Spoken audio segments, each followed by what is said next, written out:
Increasing decreasing के इस question को देखें तो यहाँ पे इनिक्वलिटी का बड़ा अच्छा यूज किया है और कंपोजिशन ऑफ टू फंक्शन के साथ। और देखो दोनों फंक्शंस जो कंपोजिशन में यूज हो रहे रिजल्ट्स में, उनके डेरिवेटिव के बारे में इन्होंने बता रखा है।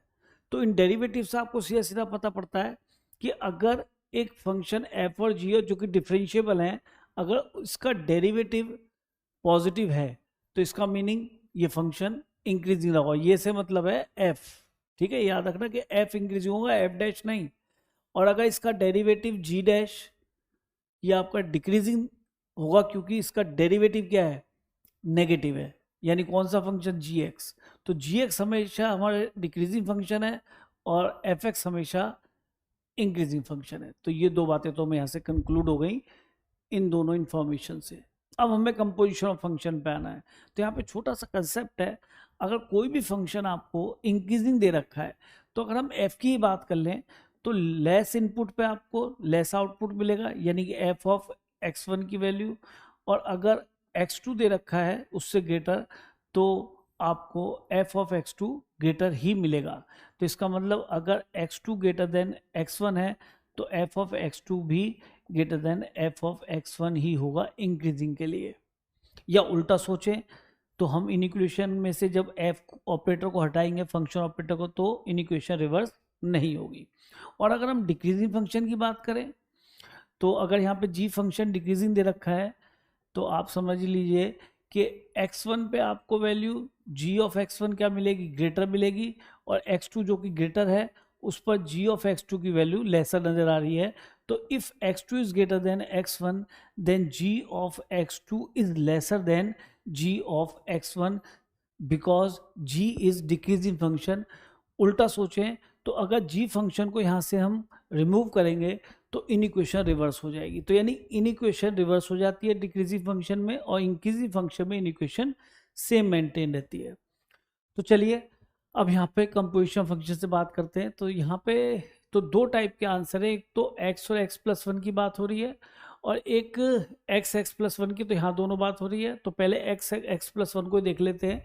तो x तो रियल नंबर है, तो पहले x और x+1 की बात करते हैं। ये अच्छी बात है कि इन दोनों में हमें यहाँ पे f को बाहर रखना है और यहाँ पे g को बाहर रखना है। कोई बात नहीं, हमें तो कन्फर्म है कि x+1 श्योर x से बड़ा होगा। तो पहले हम इसको चेक करते हैं, taking f operator both the side.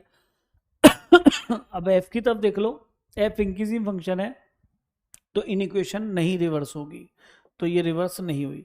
लेकिन अगर हम इस इनपुट के लिए g ऑपरेटर अप्लाई करेंगे इसके ऊपर, तो f of g of f of x+1, तो ऑब्वियस है कि इन इक्वेशन रिवर्स हो जाएगी क्योंकि वहां पर g ऑपरेटर कैसा है, डिक्रीजिंग है। तो g of f of x। अब देख लेते हैं कि ये ट्रू है या नहीं। तो g ऑफ x+1 तो ग्रेटर दिखा रहा है यहाँ पे, और यहाँ पर ये, तो ऑप्शन नंबर आई थिंक ये करेक्ट होगी क्योंकि ये लेसर है। तो ऑप्शन ये करेक्ट हो गया। क्योंकि एक ही आंसर होता है इसमें तो आंसर मेरे हिसाब से बी करेक्ट हो जाना चाहिए, पर फिर भी अच्छा ये तो रॉन्ग हो ही गया ऑफ कोर्स, क्योंकि ये तो ग्रेटर आ रहा है यहाँ पे, ये लेसर है। तो अब फिर भी हम x-1 के लिए चेक कर लेते हैं। अगर यहाँ पर x-1 श्योर है कि छोटा ही होगा x से, और अगर हमें यहाँ पे पहले इसके अंदर एक तो g ऑपरेटर यहाँ लगाना है अंदर और यहाँ पे f ऑपरेटर अंदर है, तो चलिए कोई भी एक चेक करते हैं। हमने यहाँ पे f ऑपरेटर अप्लाई किया और f कैसा ऑपरेटर है बेटा, इंक्रीजिंग, और इंक्रीजिंग है तो इन इक्वेशन रिवर्स नहीं होगी। ये तो मैं करके दिखा रहा हूँ, आंसर तो आपका बन चुका है। अब g ऑपरेटर अप्लाई करेंगे g ऑफ इस इनपुट के लिए, जो इनपुट ये दोनों है बेटा, है ना, समझ रहे हैं। तो ये फंक्शन को देखो, g आपका ऑपरेटर कैसा है, g हमारा ऑपरेटर डिक्रीजिंग है तो ये फंक्शन रिवर्स हो जाएगी, इन इक्वेशन रिवर्स हो जाएगी। तो आप देखिए x-1 यहाँ पे दिखाई दे रहा है f के साथ, और जो कि लेसर दिख रहा है, तो ये तो गलत हो गया, तो हमारा ग्रेटर आ रहा है, तो ये तो यहाँ गलत हो गया। और अगर हम इसके अंदर इसको भी चेक करना चाहते हैं तो दोबारा से इसके अंदर पहले इसके अंदर आपको g फंक्शन अप्लाई करना पड़ेगा। तो g ऑपरेटर अगर मैं यहाँ पे लगाऊंगा तो g ऑपरेटर कैसा ऑपरेटर है बेटा, जो आपको डिक्रीजिंग देता है फंक्शन। तो इसका मतलब इन इक्वेशन यहाँ पे रिवर्स हो जाएगी, तो g ऑफ x आ जाएगा।